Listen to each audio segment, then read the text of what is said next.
বহুতে মোক প্ৰশ্ন কৰে যে ছাত্ৰসকলক এই আঁচনিৰ ভিতৰত আমি কিয় অনা নাই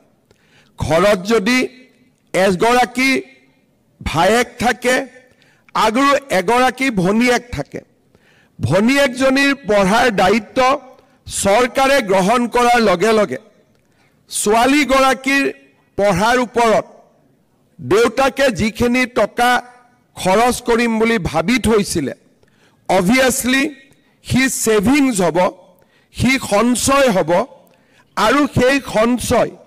তেওঁ পৰিয়ালৰ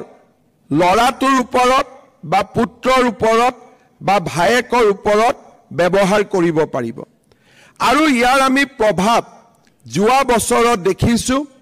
যে যোৱা বছৰ উচ্চতৰ মাধ্যমিক প্ৰথম বৰ্ষ ডিগ্ৰী প্ৰথম বৰ্ষ আৰু পোষ্ট গ্ৰেজুৱেটত প্ৰথম বৰ্ষত যিমান ছাত্ৰ ছাত্ৰীয়ে নামভৰ্তি কৰিছিল তাতকৈ এইবাৰ অধিক ছাত্ৰ ছাত্ৰীয়ে মহাবিদ্যালয় বিশ্ববিদ্যালয়ত নামভৰ্তি কৰিছে